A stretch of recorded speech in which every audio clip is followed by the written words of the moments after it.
وقفے کے بعد ایک بار پھر سے آپ کو پیام سیام کی نشریات میں خوش آمدید کہتے ہیں۔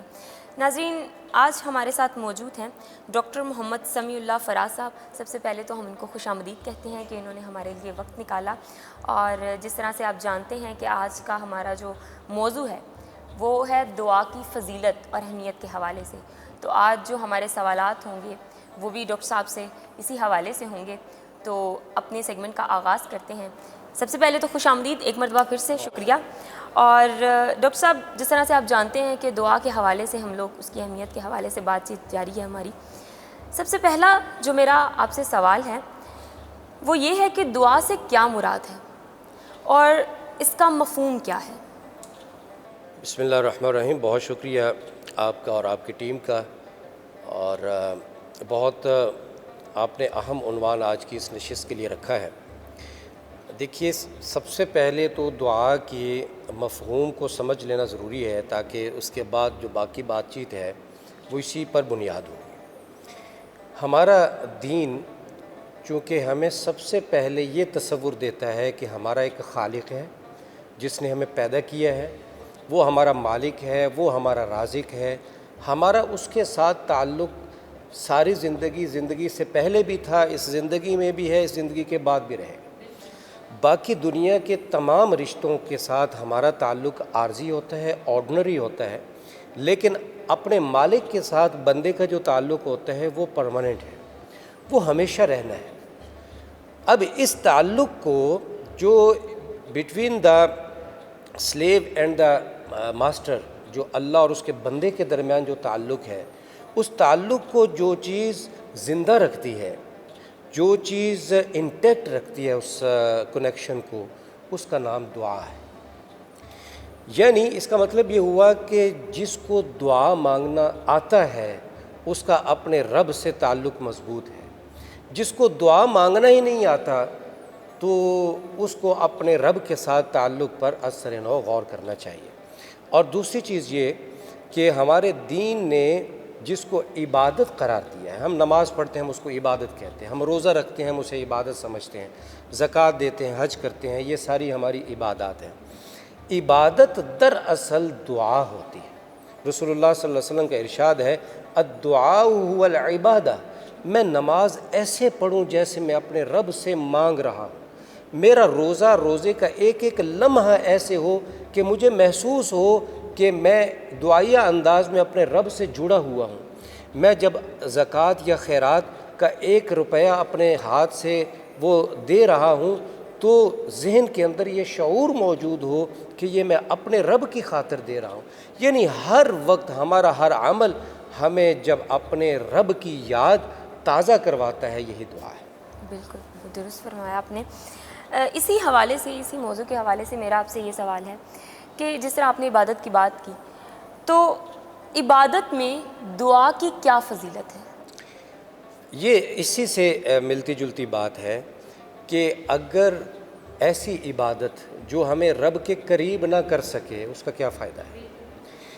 دعا کو جو رکھا گیا ہے، اب دیکھیے ہم نماز پڑھتے ہیں نا، اللہ اکبر کہنے کے بعد سب سے پہلے ہم جب ثنا پڑھتے ہیں، اللہ کی تعریف کرتے ہیں، اس کے بعد ہم سورہ فاتحہ پڑھتے ہیں۔ سورہ فاتحہ کیا ہے؟ آپ اگر غور کریں، سورہ فاتحہ سے قرآن مجید کا آغاز ہو رہا ہے، اللہ کے کلام کا آغاز ہو رہا ہے۔ سورہ فاتحہ دراصل ایک خوبصورت دعا ہے جو اللہ نے ہمیں سکھائی ہے۔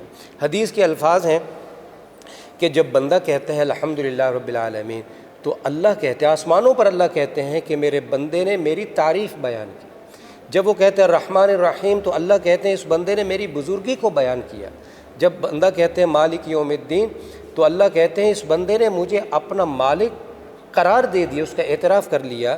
اور پھر اس کے بعد آگے کیا ہے؟ اہدنا الصراط المستقیم۔ یہ دعا ہے، یہ وہ دعا ہے جو ہدایت پر مبنی دعا ہے۔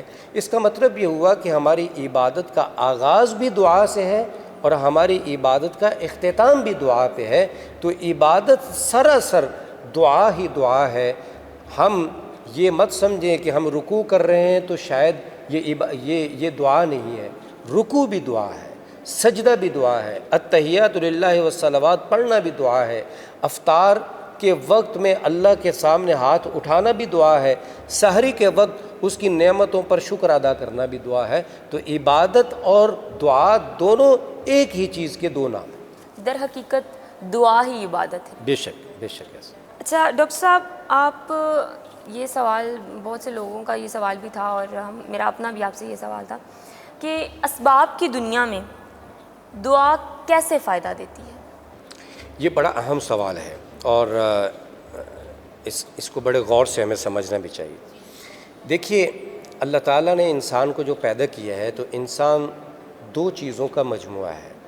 ایک انسان کی فزیکل ایگزسٹنس ہے اور ایک انسان کی اسپریچول ایگزسٹنس ہے، یعنی ہمارا جسم بھی ہے اور ہماری روح بھی ہے۔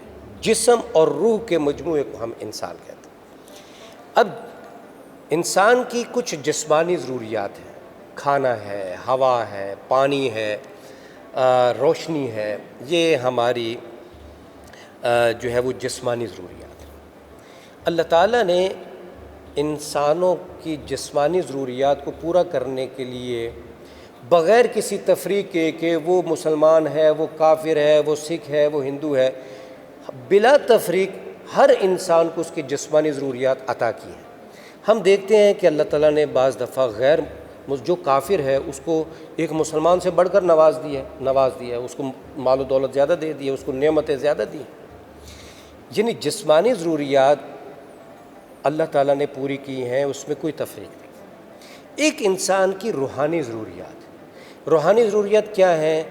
دل زندہ ہو، انسان ہدایت پر ہو، انسان ایمان پر گامزن ہو، انسان کو عبادت کی توفیق ملتی ہو، یہ انسان کی روحانی ضروریات۔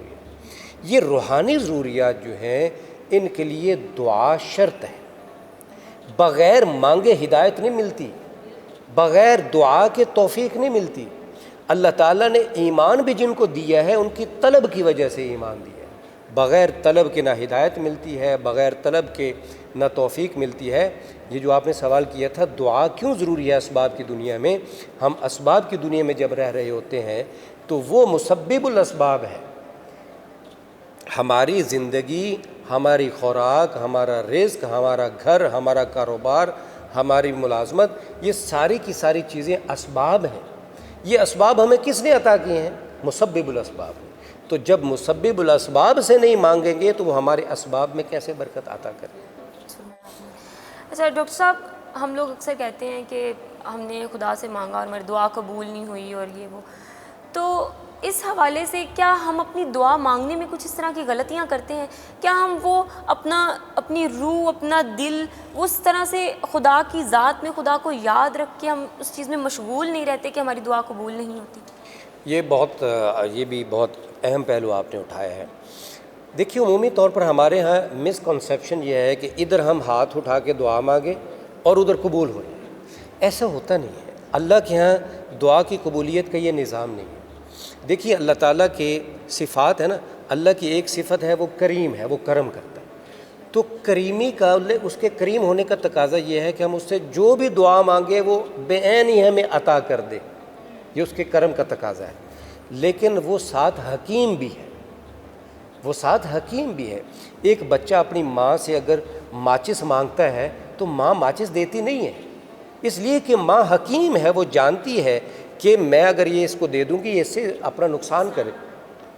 ہم بس اوقات جو رب سے مانگ رہے ہوتے ہیں ہمیں نہیں پتہ ہوتا کہ ہم جو مانگ رہے ہیں وہ ہمارے لیے فائدہ مند ہے یا نہیں ہے، لیکن اللہ کی حکیم ذات جانتی ہے کہ یہ اس کے لیے فائدہ مند ہے یا نہیں ہے۔ اگر وہ ہمارے لیے مفید ہوتا ہے اللہ ہمیں دے دیتے ہیں، اگر مفید نہیں ہوتا تو اللہ تعالیٰ ہمیں نہیں دیتے، عطا نہیں کرتے۔ اور پھر انسان بعض اوقات یہ ہوتا ہے گلہ شکوے بھی شروع ہو جاتے ہیں کہ اللہ نے میری یہ دعا قبول نہیں کی، جبکہ وہ یہ جانتا ہوتا ہے کہ وہ پاک ذات۔ اب مجھے وہ حدیث یاد ہے کہ آپ صلی اللہ علیہ وسلم نے فرمایا کہ بندہ جب دعا مانگتا ہے تو دعا کی قبولیت کی 3 صورتیں ہوتی ہیں۔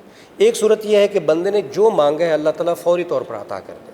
دوسری صورت یہ ہے کہ جو مانگ رہا ہے اللہ وہ تو نہیں دیتے، لیکن اس کے بدلے میں اس کی کوئی جو مشکل ہے وہ آسان ہو جاتی ہے، پریشانی دور ہو جاتی ہے۔ یا اس کا اجر آخرت میں رکھ دیا۔ اور تیسری صورت یہ ہوتی ہے کہ اللہ تعالیٰ جو مانگتا ہے وہ بھی نہیں دیتے، اس کی پریشانی بھی دور نہیں ہوتی، لیکن اس کو اس کی دعا کو محفوظ کر لیا جاتا ہے آخرت کے لیے۔ جب وہ بندہ کل اللہ کے حضور حاضر ہوگا تو وہ اپنے نامہ اعمال میں بہت سی نیکیاں دیکھے گا اور وہ سوچے گا یہ تو نیکیاں میں نے کی نہیں، یہ مجھے کہاں سے مل گئیں؟ تو اللہ تعالیٰ کہیں گے کہ یہ وہ دعائیں ہیں جو تم نے دنیا سے مانگی تھیں لیکن وہاں پر نہیں ملی تھیں، آج تمہیں ملیں گی۔ تو حدیث کے الفاظ ہیں کہ وہ بندہ وہاں پر یہ خواہش کرے گا کہ اے خدا کیا ہی اچھا ہوتا کہ دنیا میں میری ایک بھی دعا قبول نہ ہوتی۔ تو اس بات کو، اس فلسفے کو سمجھنا ضروری ہے۔ اس کے ساتھ جب ہم دعا مانگیں گے تو پھر ہماری دعا میں عاجزی بھی ہوگی، یقین بھی ہوگا، اور یہ یقین ہوگا کہ یہ ہماری دعا ضرور قبول ہوگی۔ بالکل درست فرمایا۔ ناظرین، ڈاکٹر صاحب ہمارے ساتھ یہیں موجود ہیں اور یہاں وقت ہو گیا ایک بریک کا۔ بریک کے بعد واپس آتے ہیں، کہیں مت جائیے گا، اسٹے ود اس۔